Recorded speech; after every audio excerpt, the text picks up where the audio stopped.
Hello CSE web classes.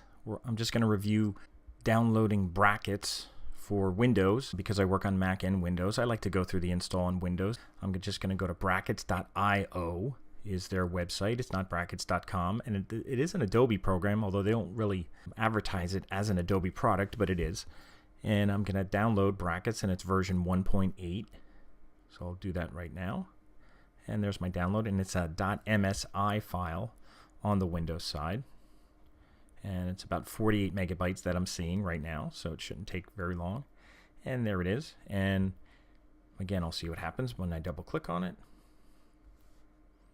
and it's going to warn me, and I'm going to run it, and should be okay as long as you're going to brackets.io.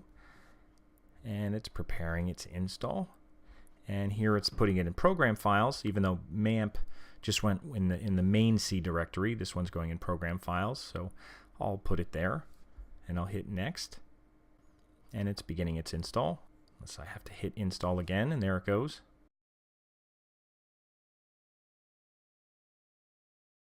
Okay, it's saying it was installed successfully,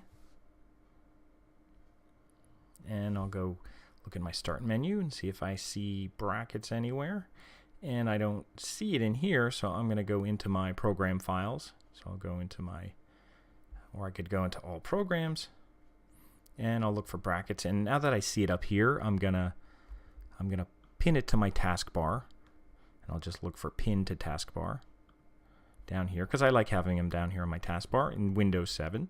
So I'm gonna launch it, just make sure that it runs okay. Okay, I just finished installing. I got a little message here about error loading projects, and this happens to be something that I had deleted that I guess is still there. So that's nothing to worry about. You won't get a message like that. Those are websites that I did have in there, and I think it's trying to look for them and they're not there. And one thing just to point out here is when you first load brackets, it's actually gonna bring up this kind of intro folder. It's a folder just for brackets that the manual for brackets comes up. And when we use brackets, what we'll do is we'll use something called, let me maximize this here. We'll do something where we'll do file open folder, and that way whatever site folder we're working on, whatever directory we're working on, we're going to go open that up, and then it'll show only our files that we're working on in that folder, and then we'll go through that process. But you'll see this for now, and there's even some customization we'll do to this a little bit. We'll have to go into debug and go into the preferences file, because you can make some customizations here. I think I have one here, but you may have to put this in where they have drag and drop text, because there's different functionality that you can actually add into the preference file. It's just a JSON file, just a text file that you could go in here and add some functionality, and one of them is drag and drop. So you could grab brackets and tags and things like that and drag them around. So we could go into that file and do that. I'm not going to bother with that right now, but that's all you have to do. So installing brackets shouldn't be that hard. It's just a text editor.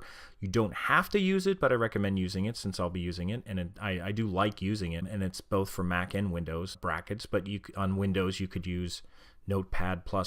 You could use something called Komodo Edit. There's other more comprehensive IDEs that you can use, but brackets is a nice program to use, so I'd recommend using it.